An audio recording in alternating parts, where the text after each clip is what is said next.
11월 13일 목요일입니다. 오늘은 사사기 1장 1절부터 10절까지 말씀입니다.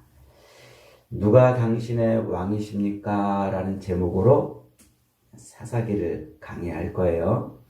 이게 사사기 전체의 큰 제목입니다. 누가 당신의 왕이십니까? 오늘 말씀의 제목은 유다가 올라갈지니라 는 제목입니다. 유다가 올라갈지니라. 사사기는 여호수아가 죽은 다음부터 시작되는 하나님 나라 백성들의 삶의 이야기예요. 그래서 요 가나안 땅은 하나님이 아브라함에게 약속해 주신 약속의 땅이었죠. 그 약속의 땅을 하나님의 은혜로 정복하고 그 땅에 이제 흩어져서 기업의 삶을 살기 시작합니다. 그런데 요 가나안 땅의 삶은 무슨 삶이냐면 그게 바로 하나님 나라의 삶이다 하는 거예요. 가나안 땅의 삶은 하나님 나라의 삶이다. 요걸 잊어버리면 안 돼요. 이게 무슨 말이냐면 하나님께서 모세를 통해서 출애굽시키시고 그리고 광야를 지나와서 요단강을 건너기 직전에 모세를 통해서 하나님의 말씀을 주셔요. 그게 신명기 말씀이죠. 신명기의 핵심은 뭐냐면 하나님이 그렇게 조상들에게 약속하신 그 가나안 땅을 너희들에게 주실 것인데 너희가 그 가나안 땅에 들어가면 어떻게 살아라? 하나님의 율법을 삶의 중심에 놓고 그 율법을 지키면서 하나님이 그 땅에 자기들의 삶을 통치하시는 분이신 것을 기억하며 살아라. 이게 신명기 말씀의 핵심이에요. 그래서 이스라엘 백성들은 모세를 통해서 주신 그 율법의 말씀을 자기들의 삶의 한가운데 세워놓고 그 율법을 지키면서 사는 거예요. 율법을 지키면서 산다는 것은 곧 하나님이 자기들의 삶에 임재하시고 자기들과 교제하며 자기들의 삶을 통치하는 삶을 살아내는 거예요. 그게 하나님의 율법의 말씀을 붙들고 사는 거란 말이죠. 그래서 이스라엘 백성들의 그 가나안 땅에 흩어져서 사는 삶은 하나님이 그들의 삶에 임재하시고 그들과 교제하시고 그들의 삶을 통치하시는 분이신 것을 드러내며 사는 삶. 이게 가나안 땅의 삶인데 그걸 5글자로 뭐라고 그런다고요? 하나님의 나라. 하나님의 나라의 삶이란 말이에요. 그러니까 하나님의 나라를 산다는 것은 다른 게 아니에요. 하나님 말씀대로 순종하며 하나님의 통치를 받고 산다. 이게 하나님 나라를 산다는 의미예요. 이제 그렇게 가나안 땅을 분배받았잖아요. 그래서 그 분배받은 땅을 뭐라고 말하냐면 기업, 나할라, 기업이라고 말한다고 그랬죠. 기업이라는 말이 그 말이란 말이에요. 하나님이 자기들의 삶 속에 들어오셔서 그 하나님의 통치를 받으며 하나님의 말씀대로 사는 것. 그래서 자기들의 삶 속에 하나님이 계신 것을 삶으로 증명해내는 그런 삶을 기업의 삶이라. 그걸 다른 말로 하나님 나라의 삶이라. 이렇게 이제 말하는 거예요. 그래서 이제 이 사사기는 그렇게 분배받은 땅에서 하나님의 기업의 삶을 시작하는 그 이스라엘 백성들의 그 모습을 통해서 하나님 나라의 삶이 뭔지 그거를 보여주면서 동시에 하나님 나라의 삶을 살아야 되는 백성들의 실패가 뭔지, 왜 그들이 실패했는지, 왜 그들이 젖과 꿀이 흐르는 땅에서 그렇게 시련과 고통을 당하면서 살아야만 했는지 그걸 설명해주고 그럼에도 불구하고 하나님이 자기 백성들을 버리지 않고 끝까지 하나님 나라 백성의 삶을 살게 만들어주시는 이야기. 이게 사사기 이야기예요. 그러니까 출애굽을 통해서 구원받은 하나님의 백성이 드디어 하나님 나라의 삶을 시작하는데 그 하나님 나라의 삶에서 그들이 왜 실패했고 무엇 때문에 그들이 고통의 삶을 사는지 그런 속에서도 하나님은 자기 백성을 끝까지 책임지고 구원해서 완전한 하나님 나라의 삶을 살게 하시는 분이시다. 이게 사사기의 핵심이에요. 이걸 놓치면 안 돼요. 이 안경을 끼고 사사기를 봐야 돼요.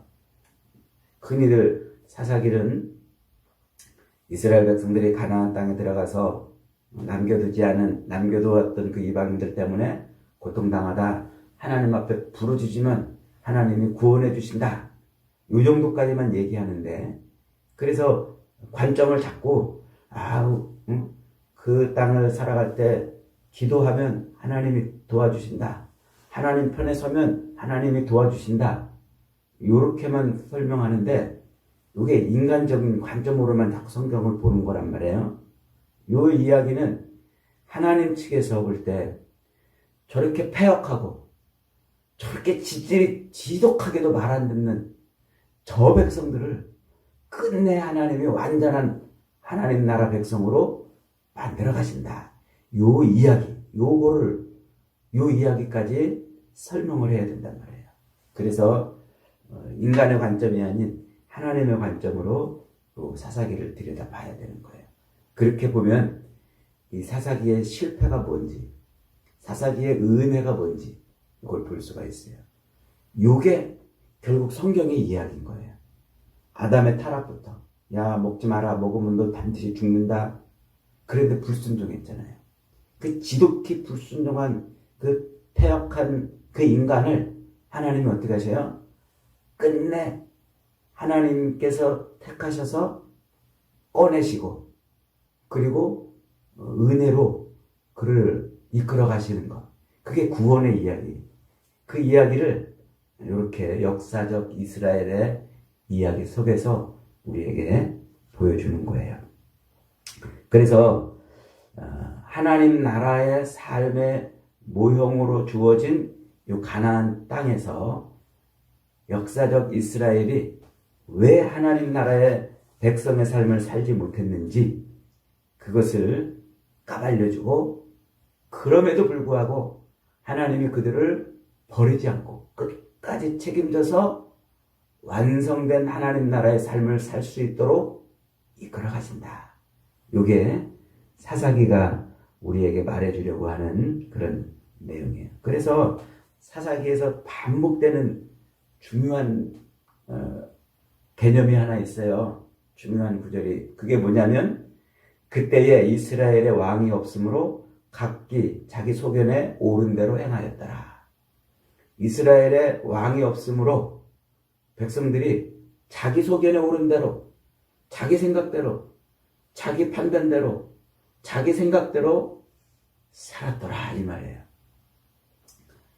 그래서 그때에 이스라엘의 왕이 없으므로 각기 자기 소견에 옳은 대로 행하였다 이 말이 사사기 시작과 마지막을 이렇게 싹 사탕 봉지 감싸듯 감싸는 말이 돼요.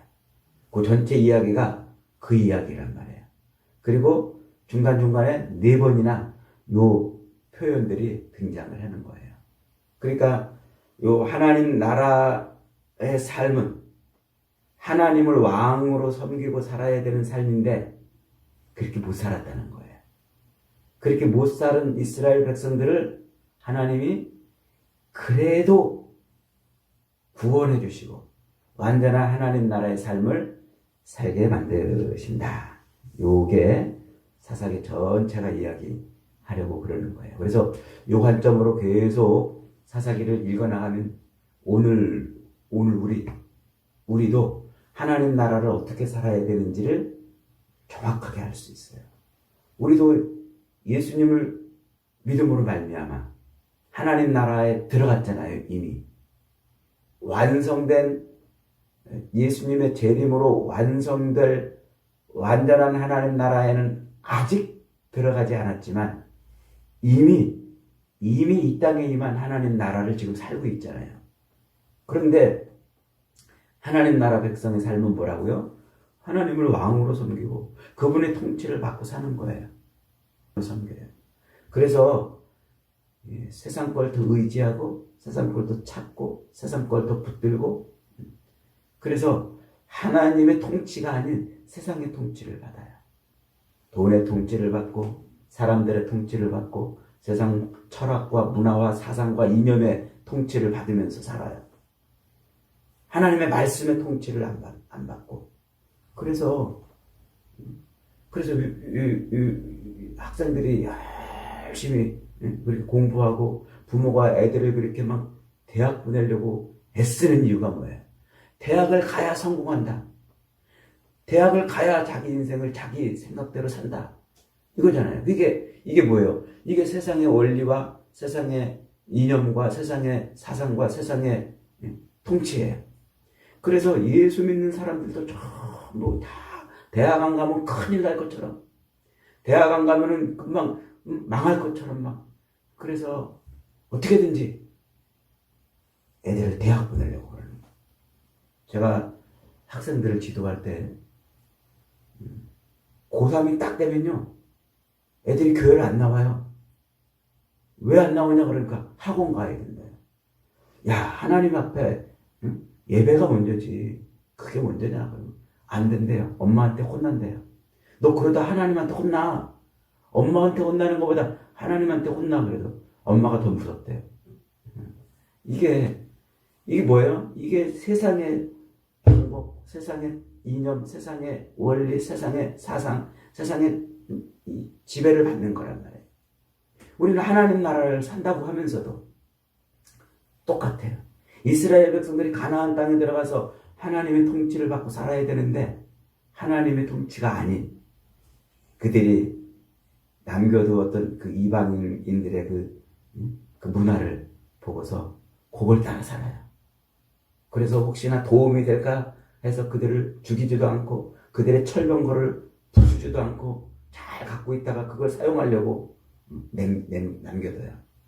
그러다가 그것 때문에 결국은 실패하고 자기의 그 모습이 폭로되는 거예요.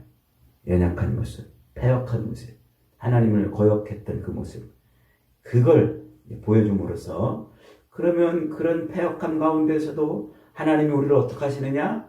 우리를 건져내시고 하나님의 은혜로 우리를 덮어가신다. 우리의 모든 패역함과 더럽고 악함을 덮어가신다. 그게 구원의 이야기란 말이에요. 그래서 바로 요 사사기 이야기는 과거의 그 역사적 이스라엘의 이야기를 통해서 오늘 지금 우리의 이야기를 해주는 거예요. 그래서 사사기를 샅샅이 읽어보면 우리의 삶의 모습이 적나라하게 드러나요. 사사기는 여호수아는 한 장씩 통으로 제가 읽어서 하나님 나라 관점으로 뻥 뚫어봤지만 사사기는 한 장을 다 안 읽고 중간중간 짧은 단락별로 읽어나갈 거예요. 그렇게 읽어야 본문이 제대로 보여집니다. 그러니까 이 사사기는 결국 이 가나안 땅, 하나님이 약속의 땅을 얻게 해서 그 가나안 땅을 하나님 나라의 모형으로 보여주시고 역사적 이스라엘의 삶을 오늘 우리 영적 이스라엘의 삶의 모형으로 보여주시는 이야기예요. 그래서 하나님을 왕으로 섬겨야 되는데 왕으로 안 섬기고 자기 소견에 옳은 대로 사는 백성들을 끝내 하나님이 그들의 왕이 되셔서 그들을 완성된 하나님 나라로 이끌어 가신다 하는 이야기입니다.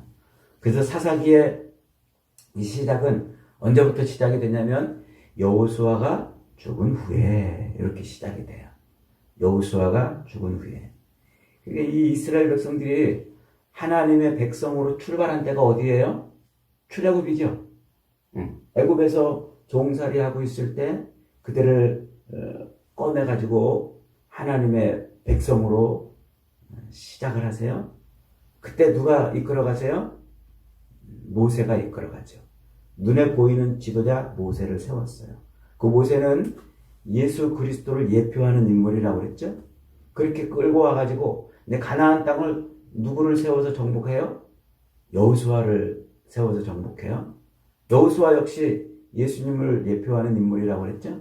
그러니까 하나님의 백성들을 끌고 가시는데 하나님은 그 하나님 나라에 들어가기까지, 하나님의 약속의 땅 가나안 땅에 들어가기까지 눈에 보이는 지도자를 세워놨어요.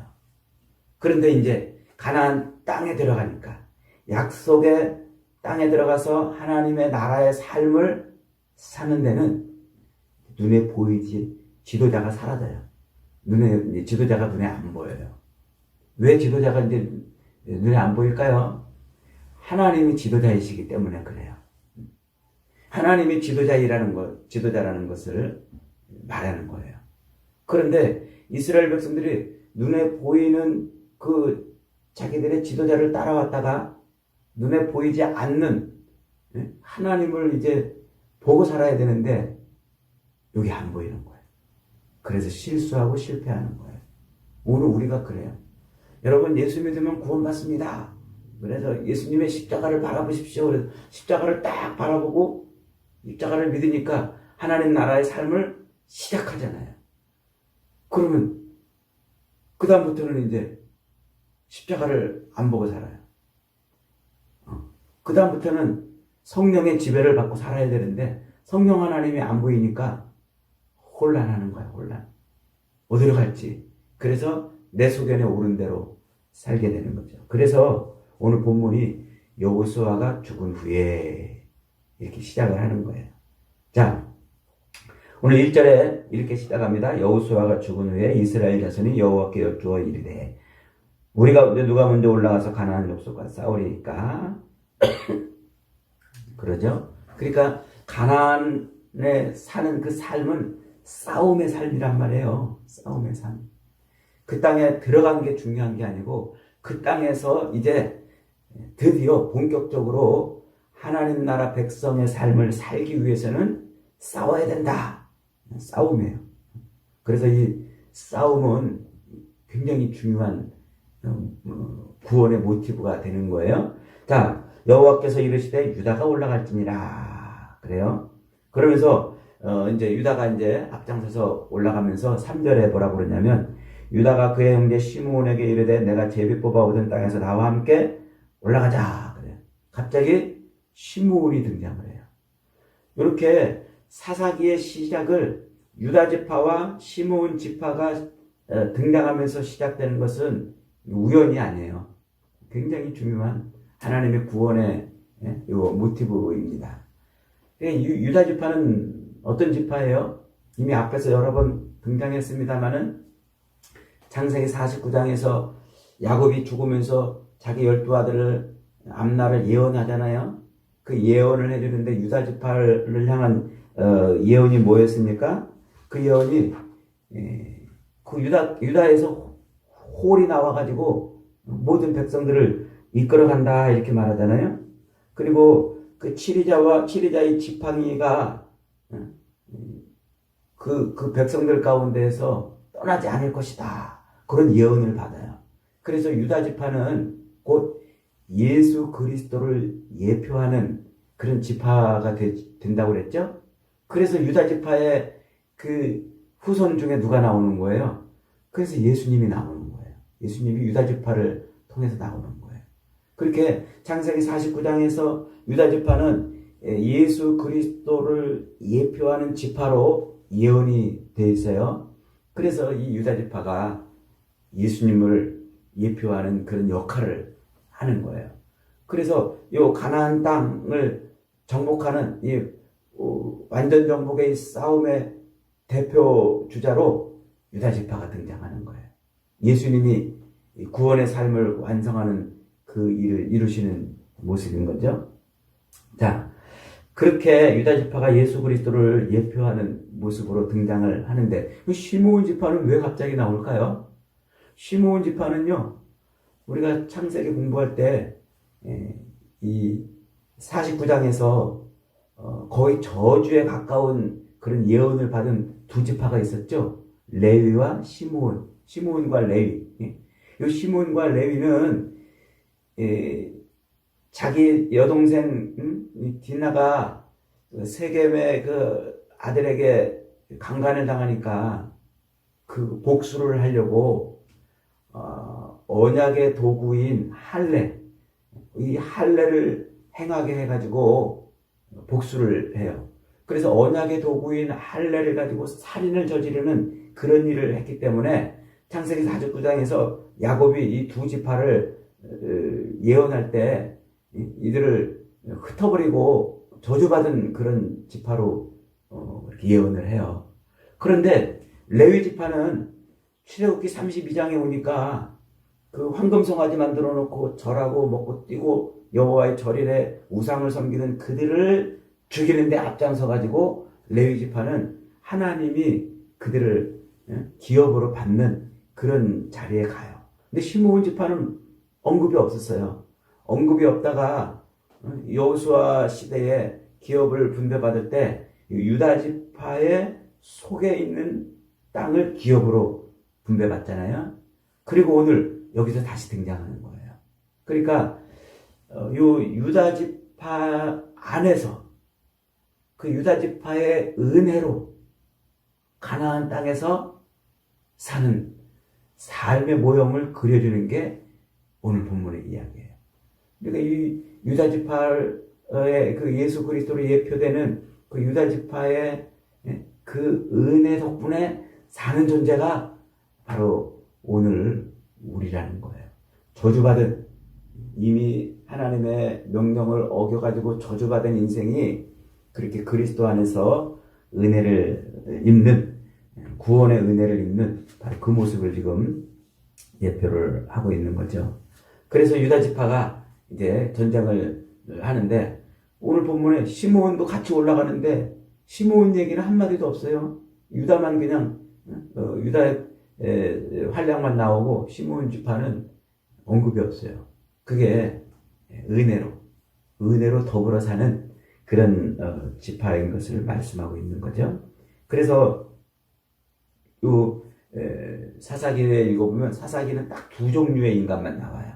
두 종류. 어떤 인간일까요? 한 종류는 자기 힘과 자기 열심을 멸망당하는 인간하고 하나님의 은혜로 사는 인간, 이렇게 딱 두 종류로 대비가 되어 있어요. 그래서 사사기는 바로 그것을 우리에게 가르쳐 주려고 그러는 거죠. 오늘 본문에 아도니 베섹이라는 왕이 등장하죠.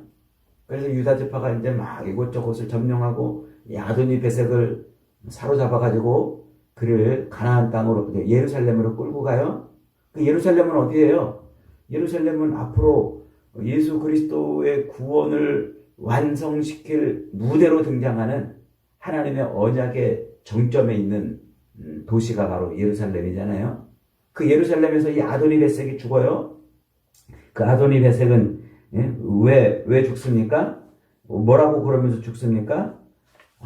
내가 행한 대로 여호와께서 내가 행한 대로 갚으셨구나.